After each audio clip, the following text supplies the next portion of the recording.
So here's number 2. It says in 2007, the population of China was 1.32 billion. In 2000, it was 1.26 billion.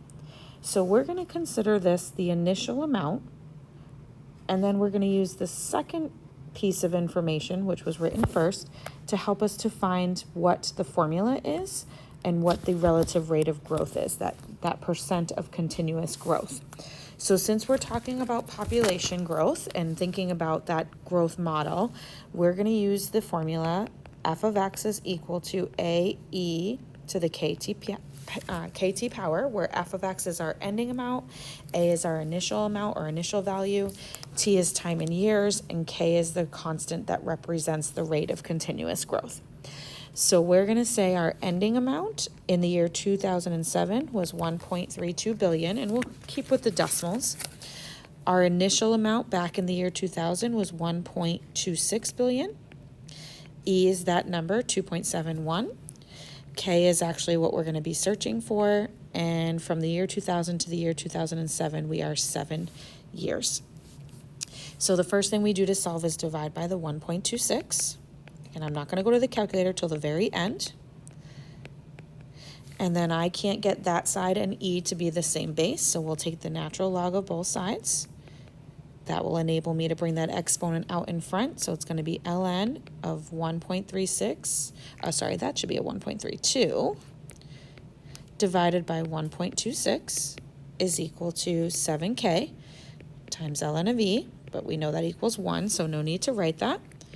And then I can divide both sides by 7 to get my calculator ready form for k. So it's ln of 1.32 divided by 1.26, and then that answer is going to be divided by 7. And that's going to come out to be, if we go to 4 decimals, approximately 0.0066. And so what that means, if I'm thinking as a percent, if I was to actually multiply by 100, it would mean that China's relative growth rate is 0.66% per year. So that k value now can give me this formula. F of x is equal to whatever a is. We'll go back to our initial amount in a minute, but e to the 0.0066t. Okay, so in part B, it's asking when will China's population reach 1.5 billion? So I'm searching for time, and I want to know this as my ending amount. And since it doesn't say anything else, we'll assume we're at our same starting amount from the year 2000. So we'll stick with the 1.26 and our growth rate, 0.0066. And again, t is what I'm searching for. So similar to how I solved up above, first thing we're going to do is divide by 1.26. Then we're going to take the natural log of both sides, which brings that exponent out in front. And again, most likely you're not even writing ln of e. And then to get t by itself, we're dividing. So ln of 1.5 over 1.26 divided by 0.0066. You go to your calculator from there to try that out. And it should come out to be 26.4172 years. If I specifically said in what year, 26.4-ish, and that started in the year 2000, so your book may actually give the answer that says between the years 2026 and 2027. So it's just depending on how we interpret that question. Okay, and then in part C, India's population in 2007 was 1.13 billion, and they give me the equation for that. Determine when India's population will surpass China's. Okay, the one thing we have to be careful about here is this is talking about India's population in 2007. So we're going to actually need to write the equation for China in 2007. So in 2007, our y is equal to, our starting amount then would be the 1.32, not the 1.26 we were using earlier. Okay, but it is a continuous growth, so we'll keep the same k value, the 0.0066t.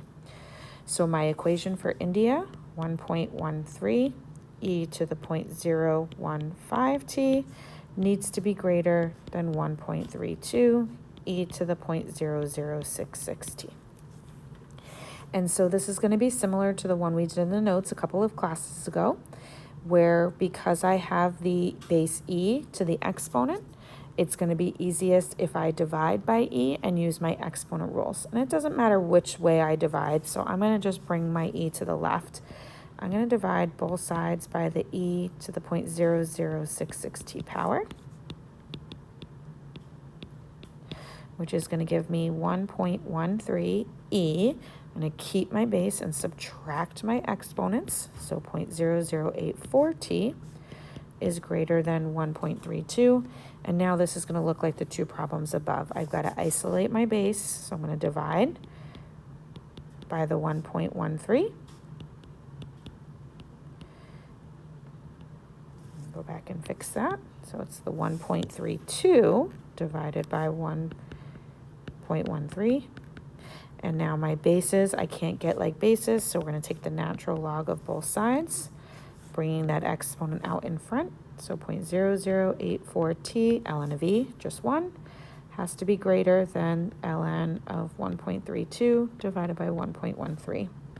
So t will be greater than that natural log divided by 0.0084, which will give us t is greater than 18.5017 years. So it's after 18.5017 years that India's population will surpass China's. And last but not least, we're going to look at an example of what is called a logistic growth function. So the logistic growth function, given by the formula that you see there, is 1.432 divided by 1 plus 1.05 e to the negative 0.32 t power. So that is going to be in millions, and t is the number of years since the year 2000. So you're going to notice that there is a sketch here. So what I actually would do to get the sketch is I would just pick a couple of values, get very large very quickly. I'm looking at what the scale on the graph is, but I would plug in some values for t to figure out what f of t is. And so I plugged in numbers like 0, 20, 50, 100, and we can go even higher than that. Okay, but if you were to take the time to actually plug those in and do the calculations out, this is what you're going to get. 0.6985, 1.4296, 1.4319, and 1.4320. So you can kind of see it's getting closer and closer to the same number. And notice that number happens to be that top number there, which is called the carrying capacity. It is the limit to the growth. It's the maximum sustainable population that we can actually have. So in your homework, it may ask you to draw a quick sketch of the graph. You can just pick quick points like 0, 50, 100, 150, 200, something like that, to get just a quick sketch of what that graph looks like. Okay, part B asks for what is the horizontal asymptote. So we're looking for that line that the graph is approaching but never actually going to touch or cross. And as we talked about the formula at the beginning, or what I just mentioned, it is going to be whatever that top number is there. So it's going to be y is equal to, or in this case, f of t is equal to 1.432. So our maximum sustainable population, or the line that it'll approach but not actually ever cross, which also will give me part C, known as the maximum population. Just remember, we are in millions, so we're going to multiply by 1 million. And so we'll get 1,432,000 people. And it's actually one less than that if we're rounding down to the nearest whole number, because we can't ever touch that line. We're approaching it, but we'll never actually touch or cross it. But just for the sake of it making sense to the formula, we'll just take whatever that top number is as the maximum population. And then last but not least, when will the city's population reach 1 million? So my time is unknown. And 1 million is going to be my ending amount, my f of t. So I'm going to plug in, and we're just going to use 1 since the formula is already in millions. 1.432 over 1 plus 1.05 e to the negative 0.32 t power. And we've got to figure out how to solve that for t. So the first thing I'm going to do is cross multiply, which is going to give me 1 times that denominator, which is just that denominator. Then we got to start isolating the bases. So I'm going to subtract 1.